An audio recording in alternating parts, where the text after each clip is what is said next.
नमस्कार दोस्तों, डेट है आज की 30 अक्टूबर 2021 और स्वागत है आपका एडिटोरियल डिस्कशन में। आज 3 इश्यूज हम डिस्कस करेंगे, 2 हिंदू के और 1 इंडियन एक्सप्रेस का। इवन जो सबसे इंपॉर्टेंट है वो इंडियन एक्सप्रेस का ही है। इंडिया की नई वाटर पॉलिसी से संबंधित मिहिर शाह ने ये आर्टिकल लिखा है और इसे हम सबसे पहले डिस्कस करेंगे, इंडियन एक्सप्रेस वाले आर्टिकल को। बाकी हिंदू के जो 2 आर्टिकल हैं, एक म्यांमार क्राइसिस से संबंधित है और एक चाइना की पॉलिटिक्स एंड इकोनॉमी से संबंधित हैं। इन दोनों को भी हम डिस्कस करेंगे। ये कोट है आज का, on matters of style swim the current, on matters of principle stand like a rock. काफ़ी अच्छा कोट है एथिक्स में इस्तेमाल करने के लिए। देखो, जो स्टाइल है ना वो नया पुराना हो जाता है।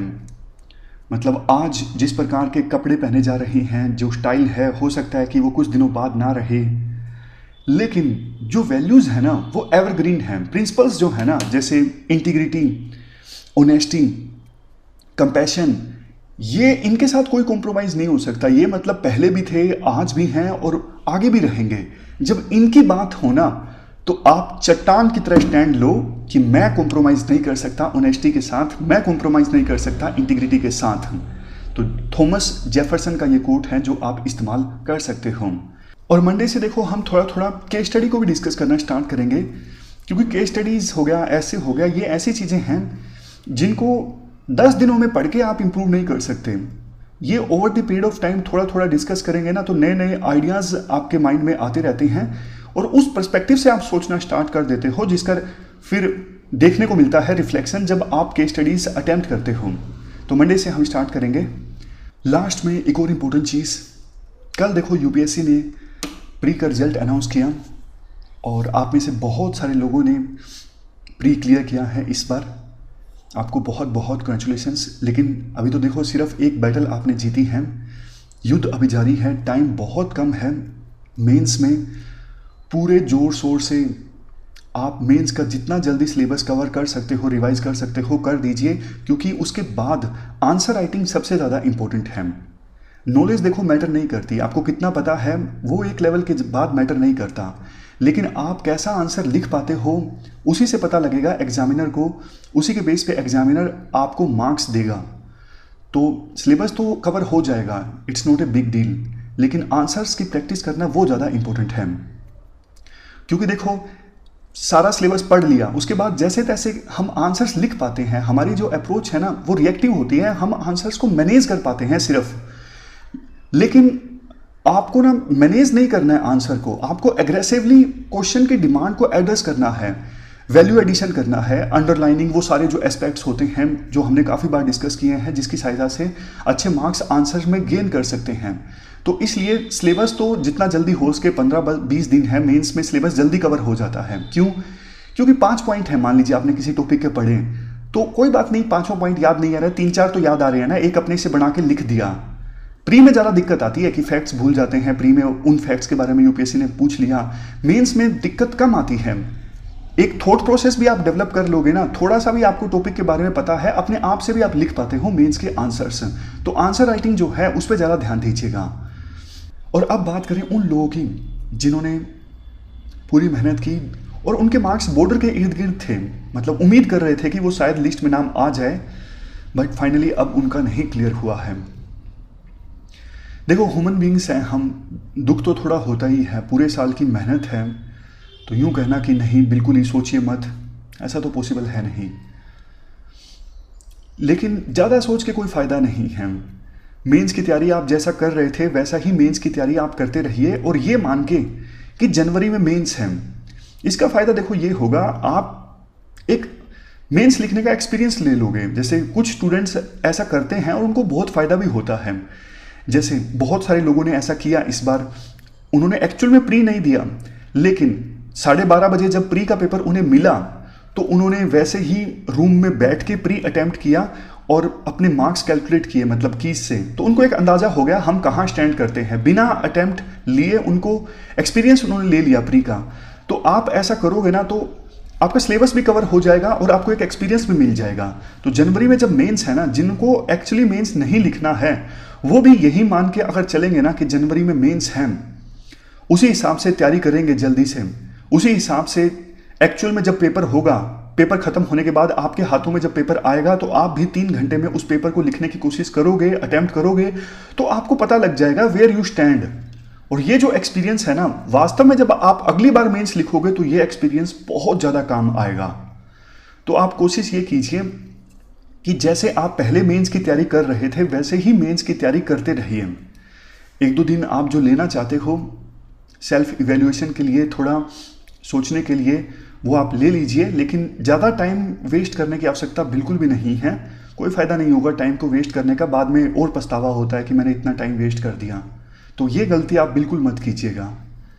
अब डिस्कशन स्टार्ट करते हैं। फर्स्ट इंपॉर्टेंट आर्टिकल इंडिया की नई वाटर पॉलिसी से संबंधित है। आप जीएस पेपर सेकंड के इस टॉपिक से आर्टिकल को रिलेट कर सकते हो। इंडियन एक्सप्रेस का ये आर्टिकल है। क्या कंटेस्ट है? देखो, इंट्रोडक्शन में राइटर कहते हैं नवंबर 2019 में मिनिस्ट्री ऑफ जल शक्ति ने एक कमेटी गठित की थी। काम दिया गया था उस कमेटी को इंडिया की नई नेशनल वाटर पॉलिसी को ड्राफ्ट करना। यह पहली बार था गवर्नमेंट ने इंडिपेंडेंट एक्सपर्ट्स की कमेटी गठित की नई वाटर पॉलिसी को ड्राफ्ट करने के लिए। 1 साल तक इस कमेटी ने वेरियस स्टेक होल्डर्स से सजेशन लिए, जैसे सेंट्रल गवर्नमेंट ने सजेशन दिए इस कमेटी को, स्टेट गवर्नमेंट ने सजेशन दिए, एकेडमिक्स ने सजेशन दिए, प्रैक्टिशनर्स ने सजेशन दिए, और सभी स्टेक होल्डर्स के बीच एक सहमति बनाने की कोशिश की इस कमेटी ने, ताकि सर्व सहमति के साथ एक नई नेशनल वाटर पॉलिसी बनाई जा सके।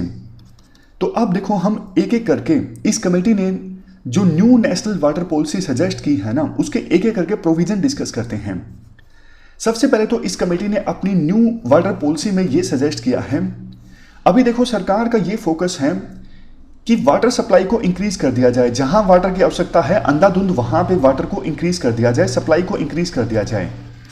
लेकिन कमेटी ये सजेस्ट करती है कि हमें ना वाटर की डिमांड मैनेजमेंट पर ध्यान देने की आवश्यकता है।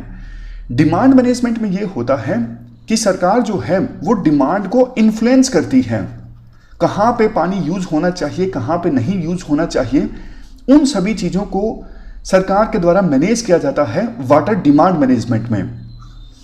जैसे देखो, एग्जाम्पल के तौर पर अभी ना हमारे देश में 80 से 90% जो वाटर है ना, वो तो इरिगेशन में यूज होता है, खास करके 3 फसलों के द्वारा, राइस, व्हीट और शुगर केन। लेकिन अगर सरकार देखो कोशिश करे तो क्रॉप डाइवर्सिफिकेशन किया जा सकता है, जैसे nutri cereals, pulses, oil seeds, इन फसलों की भी सरकार प्रोक्योरमेंट करना स्टार्ट कर दें। आज के समय में हमारे देश में किसान ज्यादा राइस, व्हीट और शुगर केन क्यों उगाते हैं? क्योंकि देखो, इनको सरकार प्रोक्योर करती है इन फसलों को, तो किसानों को एक सिक्योरिटी महसूस होती है कि ये फसलें उगाएंगे तो सरकार हमारी फसलें खरीद लेगी और हमारे को उचित दाम मिलेंगे अपनी फसलों के। ये जो सरकार की तरफ से सिक्योरिटी है ना फसलों को प्रोक्योर करना, इसी से इंसेंटिवाइज होकर किसान ये 3 फसलें ज्यादा उगाते हैं। लेकिन सरकार अगर nutri cereals, pulses, oil seeds, इनको भी किसानों से अगर प्रोक्योर करना स्टार्ट कर दे और इन फसलों के उचित दाम दे, तो फिर किसान दालें भी ज्यादा उगाने लगेंगे। तो फिर अब देखो, ये फसलें जब किसान उगाएंगे तो पानी कम यूज होगा, और इसके साथ साथ हम ICDS, mid day meal scheme, उन सब में ये ज़्यादा दिए जा सकेंगे, पल्सेस वगैरह। तो हमारे देश में जो मालन्यूट्रिशन की समस्या काफ़ी ज़्यादा है ना, ग्लोबल हंगर इंडेक्स में हमारा स्थान इतने पीछे आया है, वो भी साथ के साथ एड्रेस हो जाएगा। इसके बाद दूसरा इंपॉर्टेंट प्रोविजन किया गया है नई इंडिया की वाटर पॉलिसी में, रिड्यूस, रिसाइकल, रीयूज। इसकी देखो हम बात बार बार करते हैं। इसका मतलब ये है वाटर का जो इस्तेमाल है, अब देखो पीने के लिए तो जितना पानी की आवश्यकता है उतना होगी ही, ज़्यादा पानी पीना चाहिए। लेकिन बहुत बार लोग पानी वेस्ट कर देते हैं, जैसे गाड़ी धोने में या फिर एग्रीकल्चर में भी जो जितनी आवश्यकता होती है उससे अधिक पानी का इस्तेमाल हो जाता है। तो पानी का जो इस्तेमाल है वो वाइजली किया जाए और पानी को ज़्यादा से ज़्यादा रिसाइकल किया जाए और रिसाइकल करके रीयूज़ किया जाए। अब देखो, जैसे सीवेज का वाटर है, उसको रीट्रीट करके पीने के लिए तो नहीं इस्तेमाल किया जाता, बेशक वो रीट्रीट हो गया हो, लेकिन उस पानी का इस्तेमाल दूसरे पर्पजेस के लिए किया जा सकता है, जैसे फ्लशिंग के लिए, फायर प्रोटेक्शन के लिए, व्हीकल वॉशिंग के लिए। तो ये मैंडेटरी होना चाहिए कि अगर आपको गाड़ी धोने के लिए पानी का इस्तेमाल करना है तो वो सिर्फ ट्रीटेड वाटर ही आप कर सकते हो, पीने के पानी को आप व्हीकल्स वॉश करने के लिए इस्तेमाल नहीं कर सकते। और जो वाटर रिसाइकलिंग की बात है, ये देखो डिसेंट्रलाइज्ड वेस्ट वाटर मैनेजमेंट से होनी चाहिए। जैसे देखो छोटे छोटे जो वाटर ट्रीटमेंट के प्लांट्स हैं वो लगाए जा सकते हैं, उनको लोकल पंचायत के द्वारा मैनेज किया जा सकता है। तो डिसेंट्रलाइज्ड जो वेस्ट वाटर मैनेजमेंट है ना, वो ज़्यादा अच्छे से ढंग से होगा, बजाय इसके कि स्टेट गवर्नमेंट या फिर सेंट्रल गवर्नमेंट बड़े बड़े प्रोजेक्ट्स लगाए वेस्ट वाटर को मैनेज करने के लिए। इसके बाद नेक्स्ट प्रोविजन ये है, नेचर बेस्ड सॉल्यूशंस अपनाने की आवश्यकता है। जैसे देखो मान लीजिए वेगई रिवर है, वेगई river Meghamalai wild life sanctuary से इमर्ज होती है, वर्सनाड हिल से, वेस्टर्न घाट से। अब अंग्रेजों ने क्या किया, वहां पे ना पेड़ बहुत ज़्यादा काट दिए। इस वजह से वेगई रिवर का जो कैचमेंट एरिया है ना वो खत्म हो गया, जहां से रिवर पानी इकट्ठा करती है पेड़ काटे जाने से। तो वेगई रिवर को पानी लेना पड़ा पेरियार डैम से लेना पड़ा। मतलब वेगई रिवर पहले मदुरई के आसपास के इलाकों की पानी संबंधित जरूरतों को पूरा करती थी। अब वेगई रिवर में पानी रहा नहीं तो फिर कहीं से तो पानी लाना पड़ेगा ना। तो पेरियार डैम से 80% पानी आता है वेगई रिवर में। तो अगर मेघामलाई वाइल्ड लाइफ सेंचुरी में पेड़ों को ना काटा जाता तो शायद वेगई रिवर का कैचमेंट एरिया खत्म ना होता। तो आवश्यकता ये है, जो भी लोग एक्वीफायर्स को मैनेज करते हैं ना, कैचमेंट एरियाज को मैनेज करते हैं, उन्हें ध्यान देने की आवश्यकता है कि किसी वाटर बॉडी का एक्वीफायर जो है उसकी बाउंड्री क्या है, एक्वीफायर में कितना पानी आ सकता है, कैपेसिटी क्या है। अगर एक्वीफायर के कस्टोडियंस को, जो भी अथॉरिटी एक्वीफायर को मैनेज कर रही है, चाहे लोकल बॉडी हो, फॉरेस्ट मैनेजमेंट वाली बॉडी हो, कोई भी हो, उसको पता होनी चाहिए कैपेसिटी का, एक्वीफायर की कितनी कैपेसिटी है, कैसे एक्वीफायर को इस्तेमाल किया जा सकता है, कैपेसिटी कितनी है, सारी बेसिक से बेसिक जो चीज़ें हैं।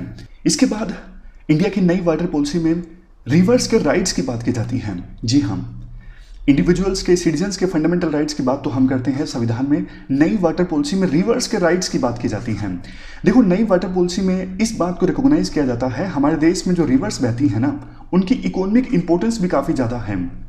मतलब रिवर के पानी को, रिवर्स को इकोनॉमिकली इस्तेमाल किया जाता है। लाखों करोड़ों लोगों का जो जीवन यापन है वो रिवर्स के भरोसे चल रहा है। इसी वजह से शायद रिवर्स का डिग्रेडेशन काफ़ी ज़्यादा हुआ है। तो नेशनल वाटर पॉलिसी में सजेस्ट ये किया जाता है, अगर हमें रिवर्स को बचाना है तो बहुत सारी चीज़ों को रेगुलेट करना होगा। जैसे रिवर्स का जो कैचमेंट एरिया है, जहाँ से रिवर्स पानी इकट्ठा करती हैं, वहाँ पे पेड़ उगाने होंगे। अगर पेड़ काट दिए गए हैं तो वेगई रिवर की हम बात कर रहे थे, तो अब कुछ महीनों पहले की बात है, जो वेगई रिवर का कैचमेंट एरिया है ना, मेघामलाई वाइल्ड लाइफ सेंचुरी और सिरीविली पुथुर वाइल्ड लाइफ सेंचुरी, दोनों को टाइगर रिजर्व अनाउंस कर दिया गया है। अब वहाँ पे पेड़ काटना और भी ज़्यादा मुश्किल हो जाएगा। तो उम्मीद ये है कि वेगई रिवर का थोड़ा बहुत जो कैचमेंट एरिया है वो रिकवर होगा। तो यही बात राइटर बोलते हैं अपनी इस नई इंडिया की वाटर पॉलिसी में। वो कहते हैं रिवर्स के कैचमेंट एरिया में फिर से पेड़ उगाने की आवश्यकता है, वहाँ पे रीवेजिटेशन की आवश्यकता है। इसके अलावा अंधाधुंध जो ग्राउंड वाटर एक्सट्रैक्ट किया जाता है इसे रेगुलेट कीजिए। रिवर बेड में जो सैंड माइनिंग होती है उसे रेगुलेट कीजिए। अगर ये सब अंधाधुंध चलता रहा तो एक दिन रिवर्स जो हैं वो सूख जाएंगी। तो एक राइट्स ऑफ रिवर एक्ट लाने की आवश्यकता है। रिवर्स को भी पूरा अधिकार होना चाहिए फ्लो करने का, मिंडर करने का। ये जो रिवर ऐसे घूमती है ना, इसे मिंडरिंग कहते हैं। और सी को मीट करने का। हमारे देश में ना बहुत सारी नदियां ऐसी हैं जो समुद्र तक आती आती तो सूख जाती हैं। इतना ज़्यादा पानी का एक्सट्रैक्शन हो गया है, इतना ज़्यादा कैचमेंट एरिया माइनिंग होने लगी है, तो रिवर जो है सूख जाती हैं। तो रिवर्स को भी बहने का अधिकार होना चाहिए, ऐसा एक्ट लाने की आवश्यकता है। इसके बाद पॉलिसी में कहा जाता है वाटर क्वालिटी का इशू। देखो एक ऐसा इशू है जिस पर इंडिया में अभी तक ज़्यादा ध्यान नहीं दिया गया है। तो सेंट्रल लेवल पर, स्टेट लेवल पर जहाँ पर भी वाटर मिनिस्ट्री है, वाटर मिनिस्ट्री के अंदर ही अलग से एक वाटर क्वालिटी का डिपार्टमेंट इस्टेब्लिश किया जाए। नेक्स्ट पॉइंट पॉलिसी ये बोलती है, अगर देखो वेस्ट वाटर को ट्रीट करना है ना, इसके लिए भी अच्छी low cost, low energy, eco sensitive technologies का इस्तेमाल होना जरूरी है। अभी बहुत सी जगहों पर सीवेज ट्रीटमेंट के लिए रिवर्स ऑस्मोसिस टेक्नोलॉजी का इस्तेमाल होता है, लेकिन रिवर्स ऑस्मोसिस में ना बहुत सारा पानी जो है वो तो वेस्ट हो जाता है और वाटर की क्वालिटी पर भी नेगेटिव इम्पैक्ट पड़ता है जब इस टेक्निक की सहायता से वाटर को ट्रीट किया जाता है। तो पॉलिसी ये चाहती है जहां पर देखो जिस पानी में टोटल जो डिजोल्व्ड सॉलिड काउंट जो है वाटर में वो 500 मिलीग्राम पर लीटर से कम है, तो वहां पर रिवर्स ऑस्मोसिस जो यूनिट्स है ना उनको ख़त्म कर दिया जाए। दूसरे अल्टरनेटिव्स का सहारा लिया जाए ऐसी जगहों पर वाटर को ट्रीट करने के लिए। इसके साथ साथ पॉलिसी सजेस्ट करती हैं एक टास्क फोर्स का निर्माण किया जाए। वो टास्क फोर्स स्टडी करे कि पानी में किस प्रकार से नए नए जो वाटर कंटामिनेंट्स हैं वो इमर्ज होकर आ रही हैं, मिलावट पानी की कैसे हो रही है, पानी कैसा कंटामिनेटेड है और कैसे इससे लाइफ जो है वो खतरे में आ सकती है। इन सब चीज़ों को स्टडी करने के लिए अलग से एक टास्क फोर्स का निर्माण किया जाए। नेक्स्ट पॉइंट, देखो अभी हमारे देश में क्या है, कई सारे इश्यूज को ना अलग अलग करके लिया जाता है, जैसे इरिगेशन और ड्रिंकिंग वाटर, दोनों चीज़ों को ना साथ लेके चलने की आवश्यकता है। उसी प्रकार से सरफेस वाटर, ग्राउंड वाटर, दोनों को आप अलग अलग लेके नहीं चल सकते। वाटर और वेस्ट वाटर, इनको भी आप अलग अलग लेके नहीं चल सकते। लेकिन हमारे देश में ना इरिगेशन को अलग डिपार्टमेंट दिखेगा, ड्रिंकिंग वाटर को अलग डिपार्टमेंट दिखेगा, सरफेस वाटर को अलग डिपार्टमेंट दिखेगा, ग्राउंड वाटर को अलग डिपार्टमेंट दिखेगा, अथॉरिटीज अलग होती हैं, पॉलिसी अलग होती हैं। तो ऐसा नहीं चलेगा। ड्रिंकिंग वाटर और इरिगेशन दोनों को साथ लेके चलने की आवश्यकता है, क्योंकि देखो अगर पीने के पानी के लिए किसी एक्वीफायर का इस्तेमाल होता है, उसी एक्वीफायर का इस्तेमाल अगर इरिगेशन के लिए भी किया जाएगा तो जाहिर तौर पर पीने के लिए पानी वहां से नहीं मिलेगा और एक्वीफायर सूख जाएगा। तो कहने का मतलब ये है, आप इरिगेशन और ड्रिंकिंग वाटर दोनों इश्यूज को साथ लेके चलो, सरफेस और ग्राउंड वाटर इन दोनों को भी साथ लेके चलो, वाटर और वेस्ट वाटर इनको भी साथ लेके चलो। यानी वाटर संबंधित जब इश्यूज को आपको टैकल करना है ना, तो आपको मल्टी डिसिप्लिनरी अप्रोच अपनानी होगी। वही बात आगे भी बोलते हैं, मतलब नेशनल वाटर पॉलिसी में यही बात फिर भी दोबारा भी बोली जाती है। अभी देखो हमारे देश में जो वाटर डिपार्टमेंट्स है ना, उसमें सिविल इंजीनियर्स होते हैं, हाइड्रोलॉजी और हाइड्रोजियोलॉजी के इंजीनियर्स होते हैं, लेकिन water management, social mobilisation, agronomy, social science, hydrometeorology, public health, river ecology, ecological economics, इनसे संबंधित एक्सपर्ट्स नहीं होते हैं। इसलिए जो वाटर प्रॉब्लम्स हैं वो सोल्व नहीं हो पाती। तो ये सारे जो एक्सपर्ट्स हैं ना, उनको भी सरकार अपने वाटर डिपार्टमेंट्स में शामिल करे। नेशनल वाटर पॉलिसी सजेस्ट ये करती है एक नेशनल वाटर कमीशन इस्टेब्लिश किया जाए, एक unified multidisciplinary multi stakeholder ये कमीशन होना चाहिए। अब इसका एग्जाम्पल स्टेट लेवल पे वेरियस स्टेट गवर्नमेंट्स भी फॉलो करें, मतलब नेशनल लेवल पे तो ये नेशनल वाटर कमीशन होना चाहिए, तो स्टेट लेवल पे भी इसी प्रकार के जो कमीशंस हैं वो हो सकते हैं। लास्ट में ये बोला जाता है कंक्लूजन में, देखो सदियों से पानी को मैनेज किया जाता रहा है जनता के द्वारा, तो अलग अलग रीजन में कुछ बढ़िया टेक्निक्स भी हैं जिनकी सहायता से लोकल लेवल पे पानी को कंजर्व किया जा सकता है। तो सरकार को ना जो प्राइमरी स्टेक होल्डर्स हैं यानी जनता, उनके साथ मिल के काम करना होगा, उनको जागरूक करना होगा। उनको इन्वॉल्व किए बिना पानी को कंजर्व करना मुश्किल है, पानी को मैनेज करना मुश्किल है। तो ये पूरा जो इंडिया की नई वाटर पॉलिसी है ना, उससे संबंधित आर्टिकल हमने डिस्कस किया। चलते हैं आगे। इसके बाद नेक्स्ट आर्टिकल म्यांमार के क्राइसिस से संबंधित है। आप जीएस पेपर सेकंड के इस टॉपिक से आर्टिकल को रिलेट कर सकते हो। देखो सबसे पहले तो मैं आपको बैकग्राउंड बताता हूँ ताकि म्यांमार का जो पूरा इशू है आपको समझ में आ जाए। वैसे बैकग्राउंड से आप वाकिफ भी होंगे। म्यांमार में ना कुछ समय पहले वहाँ पे कू हो गया था, यानी मिलिट्री रूल लागू हो गया था। थोड़ा और अगर पीछे चलें, 2008 में म्यांमार का नया संविधान बना।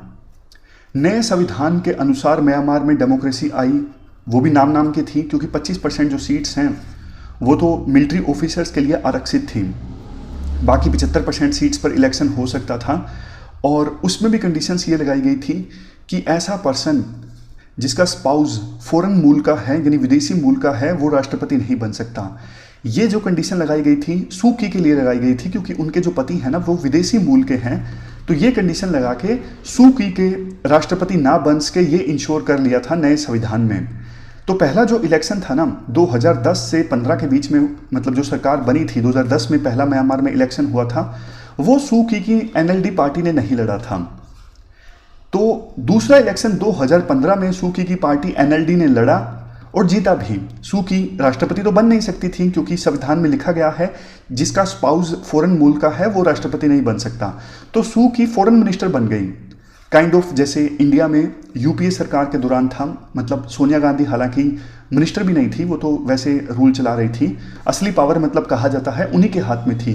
तो उसी प्रकार से 2015 से लेकर 2020 में म्यांमार में जो सरकार रही ना, असली जो पावर थी वो सू की के पास थी और वो फॉरेन मिनिस्टर थी। 2020 में नवंबर में फिर से इलेक्शन कंडक्ट होता है और इस बार भी एनएलडी को बहुमत प्राप्त होता है। इस बार मिलिट्री को डर लगता है कि सू की पार्टी एनएलडी जो है वो कहीं संविधान ना बदल दे। तो इस साल के शुरुआत में ना मिलिट्री ने कू कर लिया म्यांमार में, और अभी जो सरकार के या फिर विपक्ष के जो लीडर्स हैं ना, जो डेमोक्रेसी में विश्वास रखते हैं, वो जेलों में बंद हैं। तो जैसे ही लगा कू वहां पे, यानी मिलिट्री ने सत्ता को हथियाया, उसके बाद से ना म्यांमार में प्रोटेस्ट होना स्टार्ट हो गए।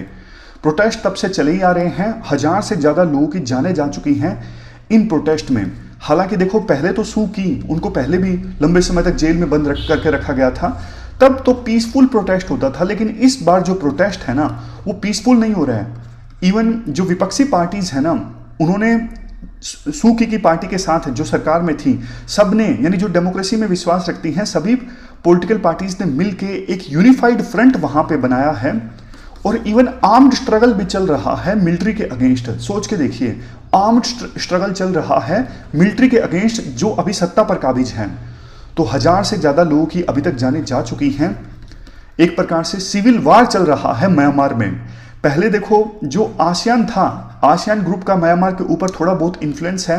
तो आसियान की जब मीटिंग हुई थी ना, तो अभी म्यांमार के जो सबसे मेन जनरल है ना, वो गए थे आसियान की मीटिंग अटेंड करने। तो आसियान के लीडर्स ने म्यांमार के उस जनरल को बोला था कि देखो, आप एक स्पेशल एनवॉय नियुक्त कीजिए, उनको मिलने दीजिए सू की से, और जल्द से जल्द मतलब जो वायलेंस हो रहा है उसे समाप्त कीजिए, रिकॉन्सिलिएशन प्रोसेस स्टार्ट कीजिए। ये सारी बातें आसियान ने बोली थी। बट म्यांमार के मेन जनरल जिनके हाथ में अभी सत्ता है, जनरल मिन अंग, इन्होंने देखो आसियान की इन बातों को फॉलो नहीं किया। मतलब स्पेशल एनवॉय तो नियुक्त किया, लेकिन उस स्पेशल एनवॉय को मिलने नहीं दिया सू की से। तो इस वजह से अभी जो आसियान की मीटिंग हुई ना, उस आसियान की मीटिंग में म्यांमार के मिलिट्री जनरल को पार्टिसिपेट करने से रोक दिया गया। 26 से 28 अक्टूबर के बीच में आसियान का समिट ऑर्गेनाइज हुआ था। तो इस समिट में म्यांमार के जनरल को कह दिया गया कि आप पार्टिसिपेट मत करिए। यानी एक प्रकार से सिग्नल दिया गया है म्यांमार को कि आप शांति स्टैब्लिश कीजिए, अदरवाइज म्यांमार जो है वो पूरी तरह से रीजन में आइसोलेट हो जाएगा। ऑलरेडी यूएसए ने सैंक्शंस लगाए हैं म्यांमार के ऊपर।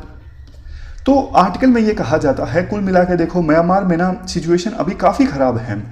मतलब कॉन्फ्लिक्ट चल रहा है, वायलेंस चल रहा है। एक तरफ फूड इनसिक्योरिटी है, लोगों को खाने के लिए मतलब अनाज उपलब्ध नहीं है, नेचुरल डिजास्टर, कोविड-19, बहुत सिचुएशन खराब है।